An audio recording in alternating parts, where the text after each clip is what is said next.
All right, everyone, we're going to start by opening Photoshop. Photoshop can be found multiple places. You may have a desktop icon that you can click on.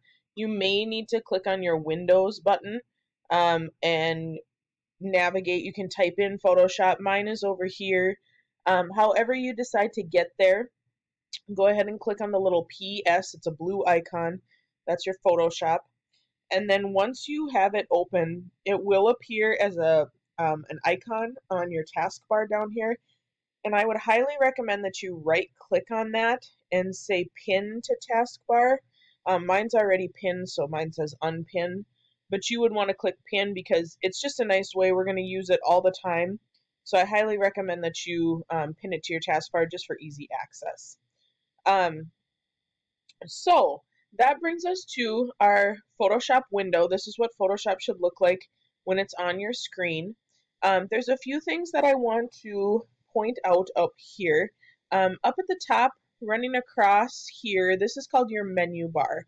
So this is where we have a variety of different commands. We have our File tab, our Edit tab, Image, Layer, Type, Select, Filter, and then 3D. We don't really work with 3D in Yearbook. And then we also have View, our Window tab, and our Help tab. So this is called the menu bar, this one across the top. Underneath that, we have what's called the Options bar.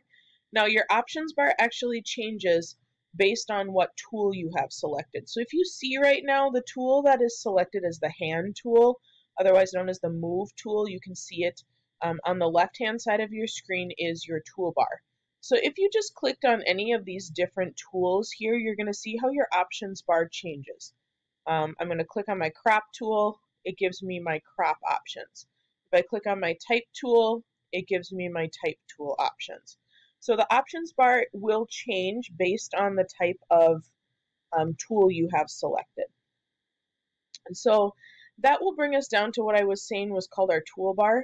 Your toolbar is actually movable. If you click on it, you'll see that you can pull it out, and you don't have to, but some people like to move their toolbar around. You might prefer to have your toolbar on the right-hand side.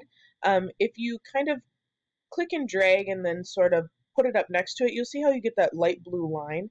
That just means that you're going to dock your toolbar over there. Personally, I like to leave mine. Oops, I grabbed the whole thing. Personally, I like to leave mine over on my right-hand side, but you feel free to put it wherever you want. So I'm just going to try to pull my toolbar out here again, and I'm going to dock it back over here.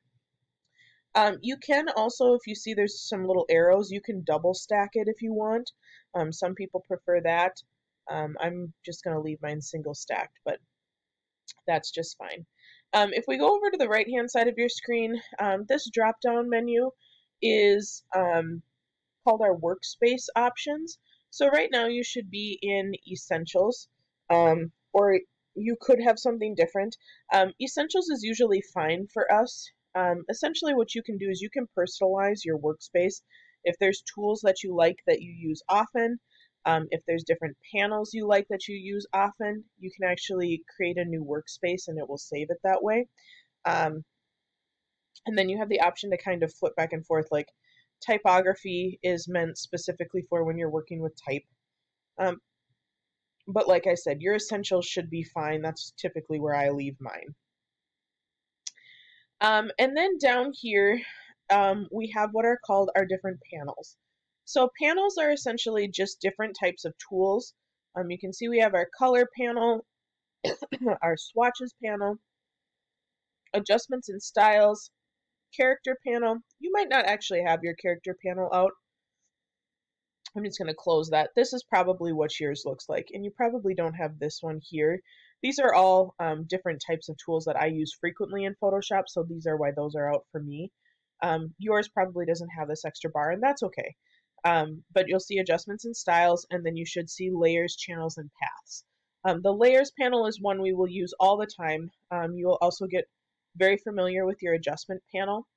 if there's ever a time where you accidentally close something, it's very easy to, bump something and something goes away. If you ever bump something and you need it to come back up, you just go up to your window tab up here, and this actually has all of the different panels that Photoshop has. So say for example, I close my character panel, I would just click on it and my character panel would pop back up here. Okay. Same thing as if I accidentally, closed my layers.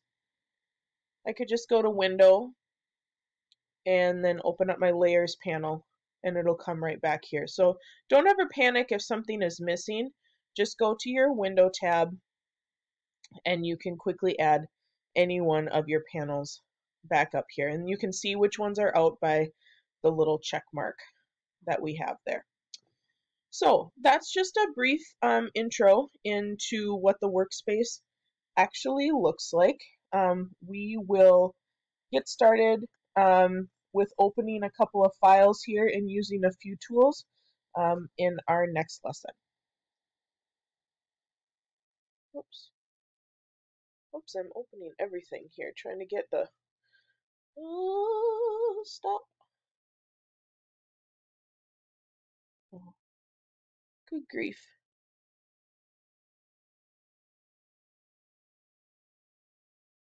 Well, there we go. Oh, this is like the longest video that just doesn't stop. Just trying to get my pause button out here. I'm so sorry, everybody. It's being super finicky. Let's try one more time.